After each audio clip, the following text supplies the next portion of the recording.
Hello, my name is Dakshita and I am a PhD scholar at University of Hyderabad. Also UGC NET JRF qualified in commerce subject. आज मैं बात करने जा रही हूँ how to crack UGC NET exam. मैं कुछ tips and tricks आपको शेयर करूँगी जो मैंने भी फॉलो करी थी। सबसे पहले आप पेपर वन पेपर टू का सिलेबस देखिए। उसमें सबसे इम्पॉर्टेंट जो टॉपिक्स हैं, जो अभी रिसेंटली आप देख रहे हैं ट्रेंड के हिसाब से मोस्ट रिपीटेटिव टॉपिक है, अब उनको हाईलाइट करिए और आप उसको अपने टॉप बकेट लिस्ट में डालिए कि आपको ये टॉपिक्स ज़रूर ज़रूर करने हैं। उसको समझने के लिए आपको सबसे पहले कुछ पीवाईक्यूज ओपन करके देखने हैं। लाइक आप एक दो पीवाईक्यू, मैक्सिमम तीन आप खोलिए और उनमें देखिए कि क्या ट्रेंड और क्या टॉपिक्स फॉलो हो रहा है। आप उनको हाईलाइट करिए। देन उसके बाद एक एक टॉपिक को आप देखिए कि ये जो टॉपिक है, मैंने अगर पेपर वन का है तो मैं कहाँ से पढ़ सकती हूँ, मतलब सोर्सेज आप फाइंड आउट करिए। एंड उसके बाद अगर पेपर टू का है तो आपके सब्जेक्ट रिलेटेड है और आपको मोस्टली 80 to 90% आपके पास मटेरियल होगा ही, आप उसको फॉलो कर सकते हैं। उसके बाद आप एक रूल फॉलो कर सकते हैं जो मैंने भी अपने टाइम पे फॉलो करा था, which is 60-30-10 rule. Mean 60% revision and 30% mock and PYQ and 10% आपकी जो out of the box things है, मतलब न्यू न्यू टॉपिक्स जो अब आ रहे हैं एग्जाम में, आप वो पढ़े। अगर आप बिगनर हैं और अभी अभी स्टार्ट करें तो आप 60 वाले में कुछ चीज़ें आप पढ़ने के लिए रखिए, like 30 to 40% study, then revision, then 30 and 10 rule, एकदम सेम फॉलो करिए। इसको अगर आप डिटेल में समझना चाहते हैं कि आपको कैसे करना है तो आपको मैं किसी और वीडियो में बता सकती हूँ। और आप थर्ड पॉइंट क्या कर सकते हैं, अपनी पीवाईक्यू को इम्पोर्टेंस देंगे। अगर आप ये रूल फॉलो कर रहे हैं, नहीं कर रहे कोई नहीं, मोस्ट इम्पॉर्टेंट थिंग इस एग्ज़ाम को क्रैक करने के लिए और कोई भी कॉम्पिटिटिव एग्ज़ाम क्रैक करने के लिए होती है पीवाईक्यू पे फोकस देना।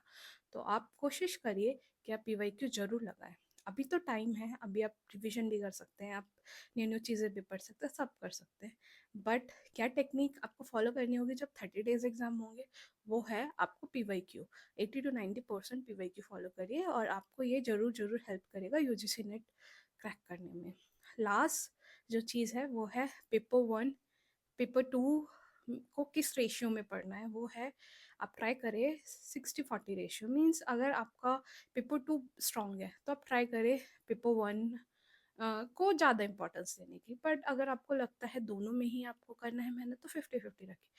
दोनों ही एग्ज़ाम अपने में बहुत इंपॉर्टेंट रखते हैं और अगर आपको जेआरएफ क्रैक करना है तो आप दोनों की इम्पोर्टेंस लेके चले, स्टार्टिंग से ही दोनों को ही मिक्स एंड मैच करके पढ़ते रहे। और किस तरीके से पढ़ना है उसके लिए हमें किसी डिटेल वीडियो में बात करनी पड़ेगी, जो हम अभी नहीं कर सकते। बट हाँ, दोनों ही बहुत इंपॉर्टेंट हैं, दोनों को ही आपको देखना पड़ेगा, दोनों की ही अपनी ही वेटेज है। और जेआरएफ के लिए आप किसी भी चीज़ को स्किप नहीं कर सकते कि आप एक सब्जेक्ट को ज़्यादा इंपॉर्टेंस है दूसरे को नहीं दे। वहीं दूसरी चीज़ होती है कि आप क्या करते हैं, अ, कि आप सारी यूनिट कवर करने के चक्कर में आप सब करते हैं बट ठीक से नहीं करते। सब करना और अच्छे से करने में दोनों में फ़र्क होता है। आप सारी यूनिट कवर कर रहे हैं नहीं कर रहे, उससे ज़्यादा इम्पॉर्टेंट है कि आप जो भी पढ़ रहे हो वो कैसे और किस तरीके से पढ़ रहे हैं। तो कोशिश करिए कि आप एक एक यूनिट जो पढ़ रहे हैं, जो आपकी मतलब वेटेज वाली यूनिट है और जो आपको आती है, उसको एटलीस्ट आप अच्छे से गो थ्रू करें। उसके बाद ही जंप करें आप किसी और यूनिट पे। तो अगर आप इस चीज़ को करना चाहते हैं तो आप एक चीज़ फॉलो कर सकते हैं जो मैंने करी थी। लाइक मैंने पेपर टू हो या पेपर वन, दोनों को कैटेगराइज करा था तीन चीज़ों में: हार्ड यूनिट, मॉडरेट यानी कि मिड रेंज की यूनिट्स, एंड लाइक वेरी ऐसी यूनिट जो आपको बहुत अच्छे से अंडरस्टैंड आप करते हो वो। तो आप तीनों के बना लीजिए कि यूनिट कौन कौन सी यूनिट पेपर टू में, लाइक एक एग्जांपल लेते हैं, पेपर टू में आपको कौन कौन सी यूनिट अच्छे से आती है, आप वो लिख लीजिए। जो थोड़ी कम अच्छे से आती है, जो बिल्कुल ही नहीं आती है, जिसमें आप ऐसा करते हैं कि मेरे को ये यूनिट बहुत हार्ड है, मेरे से नहीं होगी, अब उसको रखिए। जो आपको सबसे अच्छे से आता है आप उसको बहुत अच्छे से करिए। ठीक है, जब आपका वो हो जाए तब आप मॉडरेट वाले में आइए और फिर आप हार्ड में करिए।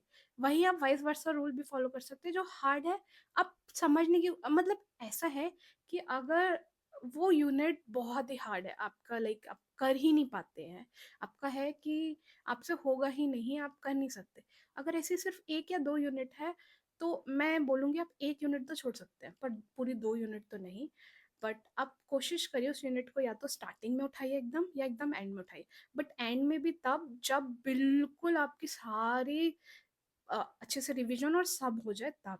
बट अगर आप फर्स्ट में उठाएंगे it will take more time but more beneficial like आप खुद को टारगेट दीजिए कि मैं ये 10 डेज ले रहा हूँ और मैं इस यूनिट को समझने की कोशिश करूंगा।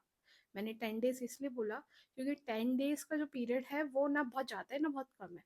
आपको अगर उस 10 डेज में उस यूनिट का 50% भी आ जाता है तो आपके लिए बहुत ही ज़्यादा बेनिफिशियल होगा, क्योंकि प्रैक्टिकल यूनिट्स में भी थ्योरी पार्ट है। और अगर आपको प्रैक्टिकल वीक है तो आप उस प्रैक्टिकल यूनिट का थ्योरी पार्ट से भी स्कोर कर सकते हैं। तो try to cover each unit, but ऐसा नहीं है कि 100% ही करेंगे तभी आपका जेआरएफ होगा। जेआरएफ करने के लिए आपको 300 आउट ऑफ 300 नहीं चाहिए। आपका अगर थोड़ा कम भी आता है तो भी होता है। तो इसलिए ये चीज़ आप ध्यान में रखिए। तो सिर्फ इस पॉइंट में ये चीज़ ख्याल रखने वाली चीज़ है कि जो भी कर रहे हैं अच्छे से करिए, सिर्फ करें नहीं, अच्छे से करें। तो फ़र्क है करने में और अच्छे से करने में।